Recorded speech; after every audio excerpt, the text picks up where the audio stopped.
नमस्कार। बड़ी बहस में आप सभी का बहुत बहुत स्वागत है। मैं हूं हुमरा। बड़ी बहस में आज हम बात करेंगे पश्चिम बंगाल के मुर्शिदाबाद में एक स्कूल टीचर, उसकी गर्भवती पत्नी और बच्चे की हत्या के बारे में।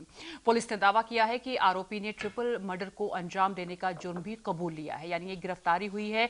पुलिस ने बताया कि आरोपी बेहरा ने 2 जीवन बीमा पॉलिसी के लिए पाल को पैसे दिए थे और इस हत्या के 36 घंटे बाद राष्ट्रीय स्वयंसेवक संघ ने दावा किया था कि बंधु प्रकाश पाल का संबंध आरएसएस से था।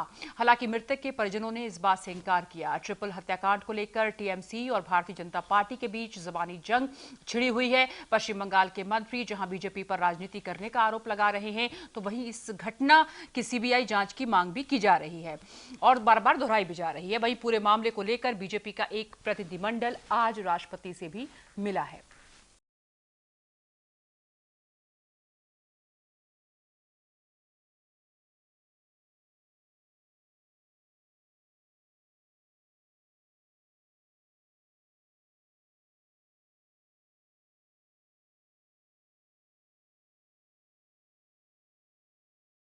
घटना में एक व्यक्ति को अरेस्ट किया गया है जिसका नाम है उत्पल बेहरा, जो शाहपुर पुलिस स्टेशन सागर दिघी का रहने वाला है। इस व्यक्ति ने अपना क्राइम कन्फेस किया है। जो पूरा इन्वेस्टिगेशन के दौरान जो पता चला था कि जो विक्टिम है वो बहुत सारा एक्टिविटीज़ में इन्वॉल्व था। ही वॉज प्रोफेशन से टीचर था, लेकिन उसके साथ में वो बहुत सारी एक्टिविटीज़ में इन्वॉल्व था, जैसे SBI life, PNB met life, कोरनी बायोस और तरह तरह की पॉलिसीज़ बेसिकली वो लोगों को कन्विंस करके देता था। तो इसी उसमें एक जो गांव का एक व्यक्ति है उसको एक पॉलिसी दिया था उसने, PNB मेट लाइफ का, जिसका प्रीमियम था ईयरली 24,000 समथिंग। जिसका एक प्रीमियम वो दिया था, उसका रिसिप्ट उसको मिला था, लेकिन नेक्स्ट ईयर का प्रीमियम का रिसिप्ट उसको नहीं मिला। जिस बात को लेके वो व्यक्ति बार बार डिजीज़ जो है उससे कांटेक्ट किया था, उसको रिक्वेस्ट किया था कि उसको पैसा या तो वापस दे दिया जाए या रिसिप्ट दिया जाए, पर वो कुछ भी नहीं मिल रहा था। इस बात से उसको काफ़ी गुस्सा था, उसका पैसे का रिक्वायरमेंट था। उसने उसको फ़ोन पर कांटेक्ट किया, जिसमें उनका आपस में काफ़ी ख़राब डिस्कशन हुआ और इसमें जो व्यक्ति है डिजीज़्ड है, उसने कुछ अपशब्द यूज़ किए इस अक्यूज़ के अगेंस्ट में, जो उसको ख़राब लगा। इसी बात पर उसने डिसीजन लिया कि वो इसका रिवेंज लेगा। अकॉर्डिंगली वो 5 तारीख को जियागंज में गया था, वेपन लिया उसने वहाँ से एक दुकान से। उसके बाद 7 तारीख को फिर से गया, पूजा देखने के बहाने वो एरिया रेकी किया और 8 तारीख को वो फ़ोन कर उसको कंफर्म लोकेशन करके उसके घर में गया और ये घटना उसने अंजाम दिया। उसको आज हम लोग फॉरवर्ड कर रहे हैं, 14 दिन का पुलिस रिमांड देगा। ये हत्याओं का दौर रुके, पश्चिम बंगाल में लॉ एंड ऑर्डर पूरी तरीके से ब्रेक हो गया है। हमने महामहिम राष्ट्रपति जी को पूरी रिपोर्ट सौंपी है, जितने मर्डर हुए हैं, कितने मर्डर्स में आज तक लोगों को, अपराधियों को गिरफ्तार ही नहीं किया गया, अज्ञात में रिपोर्ट लिखी गई है, जबकि जो लोग मारे गए उनके परिवार वालों ने नामजद रिपोर्ट लिखाई है, पुलिस ने अज्ञात में रिपोर्ट दर्ज की है। एक तरीके से पूरे पश्चिम बंगाल के अंदर अराजकता का वातावरण है। हमने महामहिम राष्ट्रपति जी से कहा है कि आप राज्यपाल के माध्यम से आप रिपोर्ट मंगाएं। अभी बंगाल में 18 जो सीट मिला, जो जनादेश मिला, उसके बाद भी सांसद मार खाता है, जिला प्रेसिडेंट मार खाता है, जो वर्कर लोग मार खाता है, और रोज कोई ना कोई केस, कोई सांसद, कोई लीडर, कोई है उसके ऊपर हो रहा है। बंगाल में अभी एक ही सवाल है, बंगाल में लोकतंत्र रहेगा कि नहीं रहेगा। हमारे साथ खास मेहमान जुड़े हुए हैं। शिवम त्यागी, नेता बीजेपी, संजय गुप्ता, कांग्रेस समर्थक, हमारे साथ कुछ देर में जुड़ेंगे। मुरारी शरण शुक्ल जी संघ विचारक हैं, राहुल लाल राजनीतिक विश्लेषक हैं। आप सभी का बहुत बहुत स्वागत है। शुरुआत सबसे पहले राहुल आप ही से करेंगे कि ये जो हत्या हुई और उसके बाद जो से एक राजनीतिक रंग दिया गया, उसको कैसे देख रहे हैं, और क्या आज जो पुलिस की कॉन्फ्रेंस हुई उसमें पुलिस ने काफी कुछ क्लियर किया है कि ये पैसों के लेन देन का पूरा मामला है, इसको राजनीतिक रंग देने की कोशिश की जा रही है, लेकिन अभी भी बीजेपी या आरएसएस इस बात को मानने को तैयार नहीं है। एक डेलीगेशन राष्ट्रपति से मिल चुका है, मुलाकात कर चुका है कि जिस तरीके से अपराध गिराफ बढ़ रहा है वेस्ट बंगाल में, और 2014 से लेकर अब तक कई हत्याएं हो चुकी हैं, तकरीबन 35 से 36 हत्याएं, जो पॉलिटिकल हत्याएं जिसको कहें कि वो हुई हैं। देखिए, हत्याएं किसी भी प्रकार का हो वो काफी निंदनीय है, उसकी कठोर शब्दों में निंदा की जानी चाहिए, क्योंकि इसमें हम लोग देख रहे हैं एक जो है कि एक बच्चा भी है, एक गर्भवती महिला भी है, शिक्षक भी हैं, तो ये एक तरह से काफी ज्यादा जो है कि समाज को दुखी कर देने वाला हत्या है।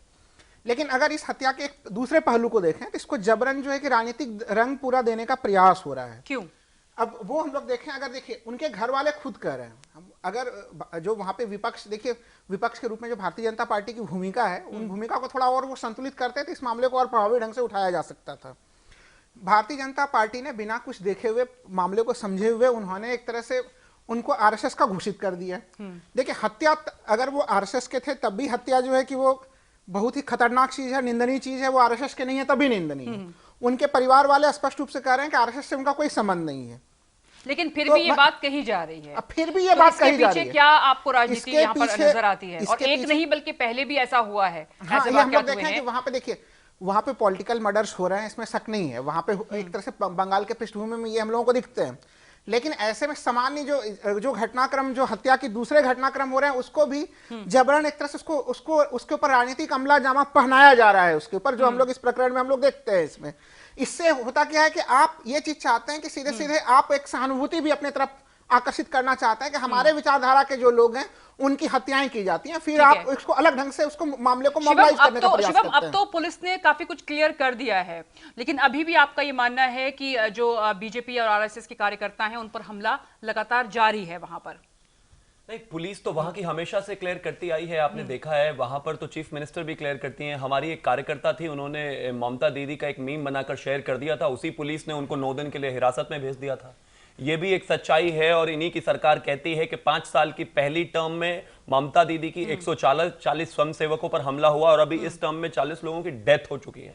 ये भी एक सच्चाई है, उसको कोई नकार नहीं सकता। तो पुलिस पे किस तरह से विश्वास किया जाए। और दूसरी चीज, इससे भी ज्यादा जरूरी चीज ये है, उत्पल बेहरा जो माधव बेहरा के बेटे हैं, उन्होंने 2 किस्तें जमा की, 2 किस्तें दी, जिसमें से एक जमा हो गई, रिसीट मिल गई, दूसरी नहीं मिली। उसके बाद जैसे पुलिस ने केस बताया है कि उत्पल बेहरा जो हैं वहां पर गए, उन्होंने बंधु प्रकाश पाल के दरवाजा खटखटाया, दरवाजा खोलते ही बंधु प्रकाश पाल उनको देखकर भागे। उन्होंने पीछे से हमला किया, पहले उनको मारा, फिर उनकी धर्मपत्नी को मारा, फिर उनकी 8 साल की बेटी को मार दिया। यहाँ पर सब बैठे हुए हैं। आप मुझे बताइए, 24 साल के लिए 24,000 रुपए कुछ देर के लिए हमें रोकना पड़ेगा। एक ब्रेकिंग खबर है, प्रफुल्ल पटेल एक प्रेस कॉन्फ्रेंस कर रहे हैं, आइए सीधे रुक करते हैं। Have your own views based on other inputs which you may have. I have no complaints about all that has been appearing. It is we live in a space where everybody has a right to expression, and including the media has every right to interpret views and news according to whatever inputs or whatever best they could feel. Broadly and briefly, I am just putting 2-3 things in perspective. What is this entire issue about? The issue here, which I can understand, and then I will give you the chronology, is that there is a building called CJ House at Worli, and a part of that building, approximately 14,000 square feet, in that building, which is a much bigger building, has a particular person who is an occupant on the 3rd floor of that building, which is basically an issue is how that person. चलिए, तो ये press conference हम आपको आगे जरूर detail में दिखाएंगे। फिलहाल शिवम, आप अपनी बात रख रहे थे। हाँ, तो मैं सिर्फ इतना कह रहा था कि 24,000 रुपए के लिए इस देश में कोई भी पहले एक व्यक्ति को काटेगा, फिर उसकी 8 महीने की गर्भवती धर्मपत्नी को काटेगा और फिर उसके साथ 8 साल की बच्ची को काट देगा। क्या आपको लगता है वाकई 24,000 रुपए के लिए कोई इंसान ऐसा हीनियस क्राइम कर सकता है इस देश में? और उसके बाद आउटरीच देखिए कहां है। एक सेलेक्टिव सोसाइटी कुछ चीजों को लेकर जितना एग्रेसिव होती है, इस केस में कहां एक साइलेंस है। आपने अच्छा किया, आपने इस बात को उठाया और आप इसको आगे लेकर जा रहे हैं। परिवार वाले से राहुल अभी कह रहे थे कि उनके परिवार वाले भी लगातार डिनाई कर रहे हैं कि हम ये पैसों का लेन देन का मामला हो सकता है। देखिए, आप मुझे सिर्फ एक चीज बताएं, मैं तो 24,000 रुपए के लिए, मैं तो सबके एक आम कॉन्शियस, जब आप बोल रहे थे मैं बोला नहीं ना, ठीक है आप पूछ लीजिए। मैं कह रहा हूँ, शिवम जी कह रहे हैं कि 24,000 रुपए के लिए कोई हत्या क्यों करेगा? ये तो एक पैमाना नहीं, मतलब एक तरीके से हम इसको नहीं देख सकते कि 24,000 के लिए कि 10,000 के लिए। उसको उसी रूप में नहीं देखेंगे। देखिए, मामला इसमें ये चीज दिख रहा है। सबसे पहला चीज तो कि ये पॉलिटिकल टाइप का मर्डर नहीं है ये। देखिए, ये घर वाले खंडन कर रहा है इसका, कोई पुलिस खंडन नहीं कर रही है। ये एक महत्वपूर्ण चीज है। मैं कह रहा हूं कि यहाँ पे हो सकता है कि जांच में और ज्यादा गहराई की जरूरत हो, लेकिन इतना प्रथम दृष्टया जो मामले जो घर वालों से भी समझ में आ रहा है कि कहीं ना कहीं इन दोनों परिवारों के बीच में फ्रिक्शंस पहले से थे, कुछ तनाव के बिंदु थे, आपसी कुछ मनमुटाव या जो भी सिचुएशंस रहे, प्रथम दृष्टया पूरा केस मैं बता रहे हैं। जवाब देता हूं, आप इतना लंबा तो नहीं बोल सकते, ठीक है। मुझे जवाब देने जी। का मौका मिलना चाहिए। देखिए, प्रथम दृष्टया कोर्ट में कोई भी केस अगर जाता है, इसका ये मतलब नहीं कि कंक्लूजन रिजल्ट वही है, एक चीज। और दूसरा, मैं सिर्फ इतना कहना चाहता हूं, ठीक है, आप इस केस को कहते हैं ना, एक सेकंड के लिए इसको साइड कर देते हैं। आपको याद होगा वो प्रियंका जो कार्यकर्ता थी, जिसको सिर्फ मीम शेयर करने के लिए पुलिस ने 9 दिन की हिरासत भेज दिया था, क्या उसमें भी गवर्नमेंट का इन्वॉल्वमेंट नहीं था? क्या 140 स्वयंसेवकों पर पहले 5 साल के टर्म में हमले नहीं हुए? क्या अभी 40 लोगों की हत्या नहीं हुई? क्या आपने नहीं देखा किस तरह से ममता बनर्जी अग्रेसिव हो जाती है और किस तरह की अब भाषा ये तो और किस तरह की आपके शब्दावली उत्तर होती है? प्रदेश के ठीक है। मुख्यमंत्री योगी आदित्यनाथ मैं भी सिर्फ aggressive इतना हो जाते कहना हैं। कई मामलों में मैं हम लोग सिर्फ देखे हैं, इतना वहाँ पे कहना भी चाहता किसी हूं, ने कई बार इस फेसबुक तरह पर से टिप्पणी इस की, तरह से बचा जाना जी। गलत है। फेसबुक ट्विटर हाँ, पर कई बार ठीक वहाँ पे है। भी टिप्पणी की मुरारी गई, उत्तर शरण प्रदेश में जी, यहाँ पे भी फेसबुक गिरफ्तारियां हुई। ट्विटर नहीं है साहब। अगर आप ये यही कह अगर रहे ये हैं, यहाँ पे हुआ सिलेक्टेड है, इस तरह की सिलेक्टेड घटनाएं यहाँ पे किसी के घटी साथ हैं। ऐसा होता तो आप सोचिए इस देश में अभी तक क्या हाल हो गया होता। है कि आरएसएस के कार्यकर्ता थे जिन पर हमला हुआ है। किस तरह की? शुक्ल जी, बंगाल में हर एक व्यक्ति अपनी आइडेंटिटी छुपाता फिर रहा है ममता बनर्जी के एग्रेशन के कारण से, ममता बनर्जी के कार्यकर्ताओं के द्वारा सेलेक्टिव वायलेंस के कारण से, टीएमसी के गुंडों के दहशत के कारण से वहां हर व्यक्ति अपनी पहचान छुपाता नजर आ रहा है, क्योंकि उसको यह समझ में आ रहा है कि एक पर्टिकुलर संगठन से जुड़े होने के कारण हमारे परिवार को एक त्रासदी झेलनी पड़ी, तो दूसरे लोग उस त्रासदी से बचने की निश्चित कोशिश करेंगे, और इसलिए उनका डिनाई करना कोई बहुत बड़ी आश्चर्य की बात तो नहीं उनके है। नेता और मंत्री ये भी तो कह रहे हैं ना कि सीबीआई जांच आप करवाइए। नहीं, इस सीबीआई पूरे जांच का मामले ऑर्डर की। दे दिया है ममता बनर्जी ने, सीबीआई जांच का ऑर्डर इस पर्टिकुलर केस में दिया है, किंतु प्रश्न ये उठता है कि भारत के संविधान ने देश के हर एक नागरिक को जीवन जीने का अधिकार सुनिश्चित किया है, और संविधान ने यह भी व्यवस्था दी है कि इमरजेंसी के केस में बाकी सारे फंडामेंटल राइट्स जरूर सस्पेंड होंगे, किंतु right to live, right to freedom and right to equality को आप सस्पेंड नहीं कर सकते। एसआर मुंबई versus union of India case को देखिए, वहां जीवन जीने के अधिकार को प्राथमिक अधिकार की मान्यता दी है, और पुलिस कस्टडी से बेल भी व्यक्ति का अधिकार कहा गया है उस केस में, क्योंकि आप किसी की स्वतंत्रता को बाधित नहीं कर सकते। कोई एक व्यक्ति किसी भी राज्य में अगर उसके घर में घुसकर उसके पूरे परिवार का जीनोसाइड कर देता है, पूरे परिवार को नष्ट कर देता है, तो चाहे पैसे के लेन देन का विषय हो या कोई भी मामला हो, इसको जस्टिफाई नहीं किया जा सकता। नहीं किया जा सकता। मानवीय पहलू से भी पुलिस अपना जस्टिफाई काम नहीं कर रही है। किया जा लेकिन सकता, वो RSS कानूनी का पहलू से भी कार्यकर्ता था जस्टिफाई या नहीं किया जा बीजेपी का सकता। था, तो एक अलग एंगल आता है ना इसमें। और कोई भी राज्य का मुख्यमंत्री एग्रेसिव हो जाता है, उसके एग्रेशन से ममता के एग्रेशन को जस्टिफाई नहीं किया जा सकता। ठीक है, संजय ममता गुप्ता जी। बनर्जी जिस प्रकार से ठीक है। वहां व्यवहार करती आई है, टीएमसी के नेता हमने बुलाए थे उनको भी इस चर्चा में शामिल करने के लिए, लेकिन क्योंकि उनके यहाँ बैठक चल रही है, ममता बनर्जी बैठक ले रही हैं, इसलिए वो नहीं आ पाए। संजय गुप्ता जी। देखिए, मैं भाई साहब ने बड़ा अच्छा अभी भाषण दिया, मैंने सुना। भाषण इसलिए कह रहा हूँ कि ये सारी बातें केवल बंगाल के लिए बात कर रहे हैं, पश्चिम बंगाल के लिए, पूरे देश के लिए, पूरे देश मैंने पूरे देश का ही नाम लिया है। सुनिए ना आप ध्यान से आप सुने उसका होंगे। जवाब मैं उम्मीद करता हूँ आप देंगे। जी। जिस तरह से सुबोध की हत्या हुई, ठीक है ना, बजरंग दल के कार्यकर्ता छूटे और उनके गले में माला पहनाई गई, किस तरह से लिंचिंग पूरे देश में हो रही है। और मैं आपको ये कहना चाहता हूँ, ये तो इसके अंदर पता चला है कि इसके अंदर ये जो आप रखना चाहते हैं तस्वीर, ये है ही नहीं, ये सारे देश के सामने है। और प्रदेश की मुख्यमंत्री मांग करती है कि इसकी सीबीआई जांच हो जानी चाहिए। इससे ज्यादा क्या आप उम्मीद करते हैं? मैं आपसे कहना चाहता हूं, आपके मुख्यमंत्री में हिम्मत है कि वो खड़े होकर कह सके कि बुलंदशहर कांड के लिए सुबोध जी की जो वहां के इंस्पेक्टर थे उनकी हत्या हुई, वहां सीबीआई जांच हो जानी चाहिए? आप में हिम्मत है क्या? नहीं है। आप अपना चेहरा, अपना फेस देख लीजिए और अपने हाथ देख लीजिए कितने खून से रंगे हैं। और मैं आपसे कहना चाहता हूँ, देश के जो आपके लिए नहीं है, के लोगों ने प्लेन हाईजैक किया, इंदिरा गांधी को जेल से छुड़ाने के लिए कहां बात करते हैं? अरे लोकसभा का चुनाव जाना जानता हूँ, गोरखपुर के कार्यकर्ता ने प्लेन हाईजैक करने वाले कांग्रेसी को कांग्रेस का टिकट दिया। आप कहां बात करते हैं? कांग्रेस बात करने की स्थिति में नहीं है। कांग्रेस अपना चेहरा आईने में देखे, हमेशा अपराधियों को पकड़ा देने का काम कांग्रेस। अरे किसकी बात करते हैं? किसकी बात कर रहे हो?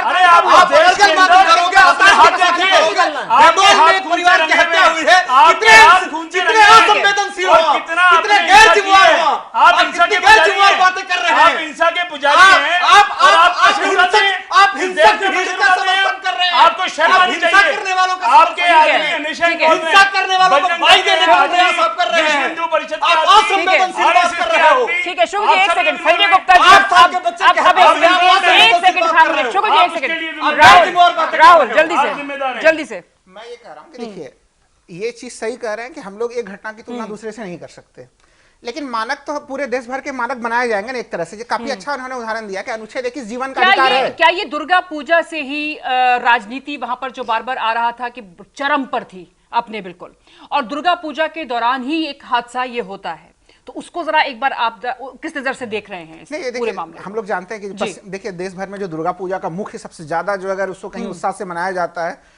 तो वो पश्चिम बंगाल में ही मनाया जाता है, वहीं से ये और वहां पे ये काफी एनर्जी के साथ लेकिन मनाया इसमें जा रहा है। राजनीति बहुत हद तक थी इस बार जो देखा गया। बिल्कुल राजनीति थी यहाँ पे। देखिए हम लोग जानते हैं दुर्गा पूजा को भुनाने में वहां पे ममता बनर्जी भी लगी हुई थी और दुर्गा पूजा को भुनाने में बीजेपी भी लगी हुई थी, दोनों पक्ष वहां पे लगे हुए थे।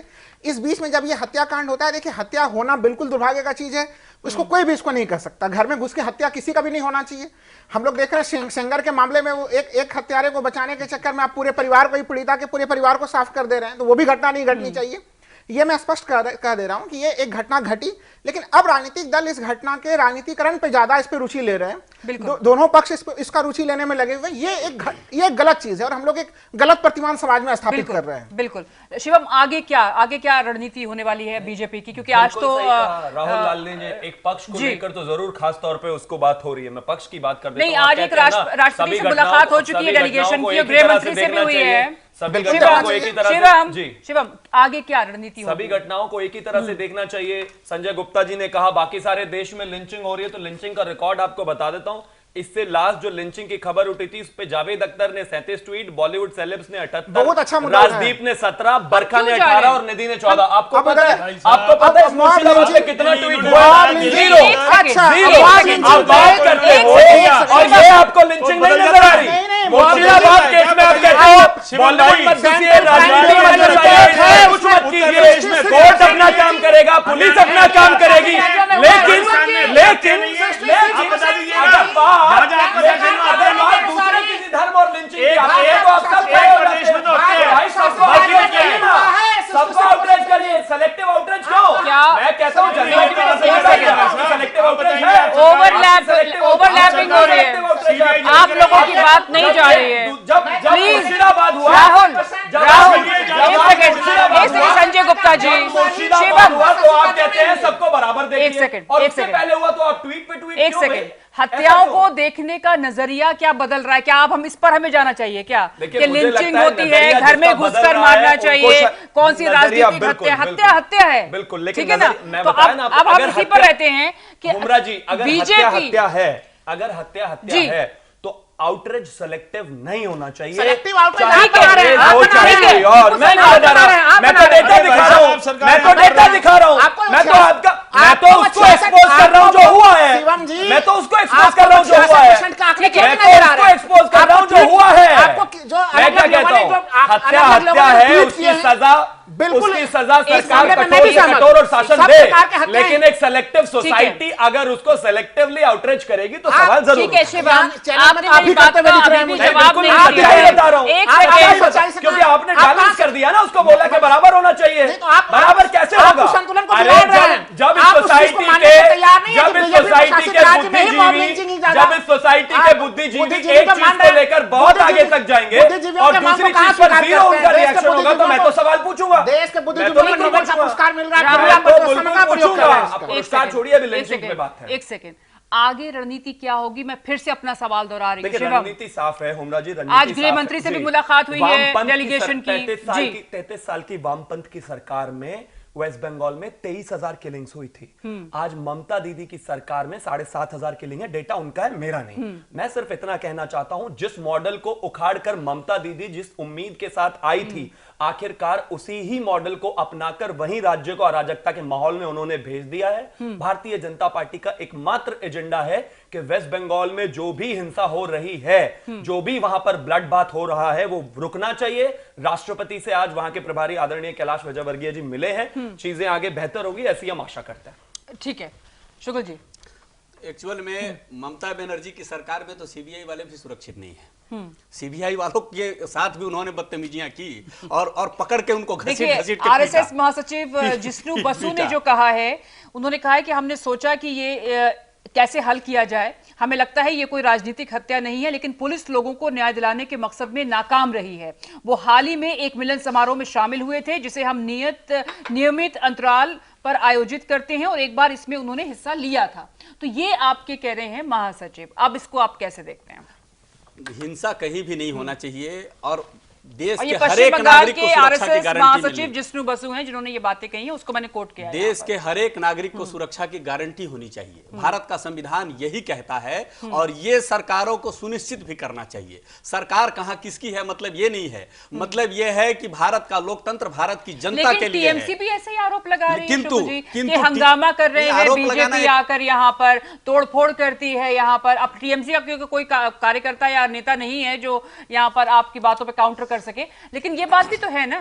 तो ये कहां पे जाके रुकेगा? ये जिस तरीके से आपस में जो संघर्ष चल रहा है या रस्साकशी है, वो कहां पर रुकेगी? राहुल, देखिए, ये संघर्ष पश्चिम बंगाल के मामले में अगर हम लोग कहें तो ये संघर्ष नहीं रुकेगी। विधानसभा चुनाव के पहले तक इसके रुकने की कोई संभावना नहीं है। हम लोगों ने लोकसभा चुनाव के समय से ही देखा है कि वहां पे हिंसा का दौर चल रहा है। शुक्ल जी 35 साल से 40 साल शुक्ल से जी एक बहुत अच्छी बात कर रहे हैं, मैं उसी को थोड़ा सा बढ़ा दूं जी। कि देखिए, इस मामले का समाधान हम लोगों ने अपने पुलिस स्ट्रक्चर को इतना कमजोर कर दिया है, सारे राजनीतिक दलों ने, उसका इतना ज्यादा राजनीतिक दुरुपयोग हुआ है। अभी भी मैं कह रहा हूं कि सुप्रीम कोर्ट के 2006 के आदेश लंबित पड़े हुए हैं, किसी भी पार्टी ने उसको क्रियान्वित करने का साहस नहीं किया है। आप जब तक पुलिस का आधुनिकीकरण नहीं करेंगे, और दो चीजें, लॉ एंड ऑर्डर और इन्वेस्टिगेशन, इन दोनों पक्षों को जब तक आप अलग नहीं करेंगे, हम लोग समाधान पे नहीं पहुंचेंगे। आरोप प्रत्यारोप के मामले पे ही बने हुए रहेंगे, क्योंकि हमारा पुलिस का बेसिक इंफ्रास्ट्रक्चर ही काफी कमजोर कर दिया हम लोगों ने, और उसको राजनीतिक दल अपने कठपुतली इस की पर तरह बहुत यूज कर रहे बहस हैं। भी हो चुकी है पुलिस रिफॉर्म्स को लेकर और पूरे इंफ्रास्ट्रक्चर को लेकर। संजय गुप्ता जी, क्या ये सच बात है कि ममता बनर्जी के अंदर कुछ इनसिक्योरिटी आई है, जिस तरीके से बीजेपी वहां पर लगातार बढ़ती जा रही है और अपना विस्तार कर रही है? देखिए, मैं समझता हूँ, हालांकि मैं कोई ममता बनर्जी बिल्कुल का कोई जवाब देने के लिए नहीं बैठा हूँ, मगर मैं जरूर ये कहना चाहता हूँ कि अगर दोनों पक्षों को देखा जाए तो इनसिक्योरिटी की भावना ममता बनर्जी से ज्यादा आरएसएस और ये भारतीय जनता पार्टी के लोगों में ज्यादा दिखाई देती है। अब आप इसी मुद्दे को देख लीजिए, इनके महासचिव आरएसएस के कह रहे हैं कि हालांकि ये कोई पॉलिटिकल विषय नहीं है, मगर ये भी थोड़ी देर पहले चिल्ला रहे थे, हमारे आरएसएस के नेता बीजेपी के भी चिल्ला रहे थे। तो आप देखिए ना, इनके अंदर इनसिक्योरिटी ज्यादा फील होती है। और हम कहना चाहते हैं कि देखिए कितनी अच्छी बात है कि जब ममता बनर्जी ये कह रही है, एक मुख्यमंत्री ये कहता है, यदि आपको लगता है इसमें राजनीतिक हस्तक्षेप है तो इसकी सीबीआई जांच करा लें, इससे ज्यादा क्या होगा। और सीबीआई जांच के ऊपर, ये सीबीआई के ऊपर भी सवाल उठा रहे थे शुक्ल साहब।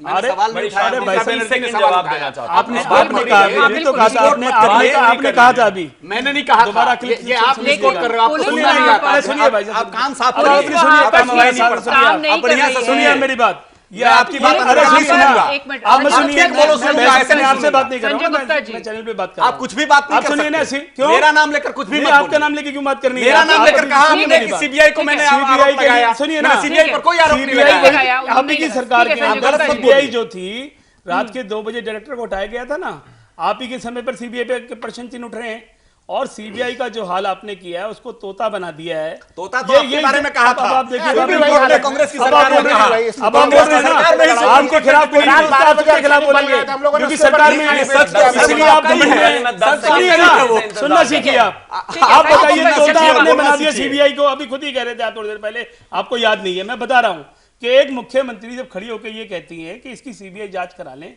मुझे समझ में नहीं आता विवाद का विषय कहां रह गया। आज मुझे लगता है कि घबराहट, इनसिक्योरिटी की भावना आरएसएस में, बजरंग दल में, विश्व हिंदू परिषद में, जो वहां पर अपना एजेंडा चलाना चाहते हैं, ये दिखाना चाहते हैं कि बहुसंख्यकों के ऊपर अत्याचार किया जा रहा है अल्पसंख्यकों के द्वारा, जब ये दिखाना चाहते हैं। बिल्कुल। और केंद्र में आपकी सरकार है, क्या ठीक है। बात कर रहे हैं आप? आदेश दीजिए। काश के मुझे और इस देश को सिलेक्टिव एमनीशिया होता तो आपने जो पूर्व में कही बातें हैं हम भूल जाते। कुलदीप सेंगर के मामले में जब योगी आदित्यनाथ जी ने निकलकर और स्वाति सिंह जी ने निकलकर कहा कि इसमें आप सीबीआई जांच करा लीजिए, तो पता है आप क्या बोलते थे? अरे ऐसे कैसे जांच कैसे करा ले, ये तो स्टेट गवर्नमेंट की मिली भगत है, पुलिस मार रही है। और अब उधर से ममता बनर्जी कहती है, तो कहते हैं कि ठीक है बात खत्म हो गई। ममता बनर्जी परिवार की ने आपने मतलब हत्या कह दिया, करा दी। सीबीआई जांच के लिए तो बात करता हूं मैं। साहब बात वो नहीं है, बात वो नहीं है। मुख्यमंत्री ने बात सीबीआई जांच की नहीं है, बात इस बात की है कि वामपंथ और ममता दीदी का जो इतिहास रहा है वो किसी से छुपा नहीं है, वो किसी से छुपा नहीं है। वामपंथ और ममता दीदी ने वहां पर क्या किया? और एक और चीज, राहुल जी ने कहा कि जब तक ये विधानसभा चुनाव नहीं होंगे जब तक ये घटेगा। राहुल जी, ये विधानसभा और लोकसभा का मामला नहीं है, पिछले 45 साल से वहां पर रक्त चरित्र हो रहा है। और एक बार भारतीय जनता पार्टी अकेले पश्चिम बंगाल में चुनाव नहीं लड़ रही, आरएसएस अकेले पश्चिम बंगाल में नहीं है, पूरे देश में है, पूरे देश में है ना। में पूरे देश में क्यों नहीं होते चुनाव? तो हमने हरियाणा में भी लड़े थे, और आपके प्रेसिडेंशियल कैंडिडेट से उतारे थे वहां पे हवाई जहाज, हमने तो नहीं रोका। शिवम एक सेकंड, मैं एक बार फिर से याद दिला दूं कि हम किसी की हत्या के बारे में यहाँ पर चर्चा करने की कोशिश कर रहे हैं, बातचीत कर रहे हैं। लेकिन बराबर गर्भवती महिला भी थी, उसकी भी हत्या हुई है। आप इसको जरा समझिए, मामला बहुत सेंसिटिव है, लेकिन सबको समझना थोड़ा सा, क्योंकि आप अगर हर राज्य की फिर बात करेंगे, फिर हर आंकड़े पे अगर बात करेंगे तो इतना ना तो वक्त है और ना मैंने उसके लिए कार्यक्रम रखा है। बात यह है कि क्या इसको राजनीतिक रंग देने की कोशिश की जा रही है, और अगर रंग देने की कोशिश की जा रही है तो किसको फायदा इसका हो रहा है, हम इस पर यहाँ पर चर्चा करने की कोशिश कर रहे हैं। राहुल, देखिए मैं ये कह रहा हूँ कि इसको पॉलिटिकल कलर जानबूझ के दिया जा रहा है इसको, इसमें लेकिन हुआ भी तो है ना, वहां पर हत्याएं, पॉलिटिकल हत्याएं हुई भी तो हैं। मैं उसी लाइन की तरफ जा रहा हूं। और यहाँ पर जो मैं यहाँ पर कोट कर रही हूँ, जो महासचिव है पश्चिम बंगाल के आरएसएस के जिष्णु बसु, उन्होंने तो कहा है कि पॉलिटिकल हत्या नहीं लगती है, लेकिन पुलिस पर भी हम कैसे यकीन करें, क्योंकि पुलिस नाकाम रही है कई सारे मामलों में। उनके इस शक से मैं सहमत हूँ कि चूंकि आप बहुत जगह फेल होते हैं इस तरह के मामले में, लेकिन देखिए पश्चिम बंगाल एक ऐसा दुर्भाग्यशाली राज्य बनता जा रहा है जो कभी बौद्धिकता का केंद्र था, हम लोग अभी भी देख रहे हैं, लेकिन वहां पे ये दुर्भाग्य से ये चीजें हो रही हैं कि चाहे वामपंथ का शासन रहा या टीएमसी का शासन रहा, और अब जो टीएमसी को हटाने के लिए जो बीजेपी जो प्रयास कर रही है, सबों ने शैली बिल्कुल एक ही अपनाई हुई है कि आप एक तरह से ये मान के चल रहे हैं कि लोहा को लोहा ही हटा सकता है। इस तरह से एक अगर गलत कल्चर था तो उस गलत कल्चर को तोड़ने का प्रयास नहीं हो रहा है। शिवम जी आधा बात तो सच रख रहे हैं, लेकिन जो सिक्के का जो दूसरा पहलू है, आप गलत रख रहे हैं। मैं बोल ले रहा हूं, मैं कह रहा हूं कि आप यहां तक ये मानने के लिए तैयार हैं कि वामपंथी और टीएमसी की तरफ से हत्याएं हुई हैं, ये मान रहे हैं, लेकिन इसके उत्तर में बीजेपी की तरफ से भी इस तरह की घटनाएं घटी हैं, ये मानने के लिए तैयार नहीं है। तो अब जवाब कहना चाहता हूं, बीजेपी कितने साल से एस्टैब्लिश्ड है वहां पे? उससे पहले वामपंथी अगर हत्याएं तब भी 35,000 थी तो फिर फर्क आया का? भारतीय जनता पार्टी देखिए, जब आप बोल रहे थे मैं शांति से सुन रहा था, लेकिन आपको सुनने की क्षमता नहीं है, बहस में आ जाएंगे। मैं सिर्फ इतना कहता हूं, भारतीय जनता पार्टी सिर्फ वेस्ट बंगाल में चुनाव नहीं लड़ती, आरएसएस सिर्फ वेस्ट बंगाल में नहीं है, पूरे देश में है। और अगर हम इस मॉडल पे चल रहे होते तो हर जगह ये होता। चल रहे हैं, ये प्रॉब्लम वेस्ट बंगाल की है, वामपंथ की है, ममता दीदी की है, बस। अरे शिवम भैया पूरे देश में दिख रहा है आप इसी मॉडल पे चल रहे हैं। 84 जांच होनी चाहिए, बिल्कुल होनी चाहिए जांच। पश्चिम बंगाल की जनता को सुरक्षा मिलनी चाहिए। हत्या पॉलिटिकल है अपॉलिटिकल है ये उतना महत्वपूर्ण नहीं है, हत्या हुई है ये महत्वपूर्ण है। एक महिला की गर्भावस्था में मृत्यु हुई है ये महत्वपूर्ण है। एक छोटे से अबोध बालक ने, जिसने अभी दुनिया नहीं देखा था, जिसकी प्रतिभा का पता नहीं कितना सहयोग इस देश को मिल सकता था, वो बालक पुष्पित पल्लवित होने से पहले इस दुनिया से चला गया, यह महत्वपूर्ण है। सरकार किसकी है यह महत्वपूर्ण नहीं है, जनता की सुरक्षा सबसे बड़ी महत्वपूर्ण है, क्योंकि इस लोकतंत्र की मालिक जनता है। इस लोकतंत्र का मालिक कोई मुख्यमंत्री नहीं है, कोई नेता नहीं है, और जनता को सुरक्षा मिलनी ही चाहिए। पुलिस और प्रशासन की बात करके मामले को उलझाना ठीक नहीं है, जनता की सुरक्षा को प्राथमिकता देनी चाहिए। यहाँ पर एक ब्रेक लेना होगा। शुक्र जी, बहुत बहुत शुक्रिया चर्चा में शामिल होने के लिए।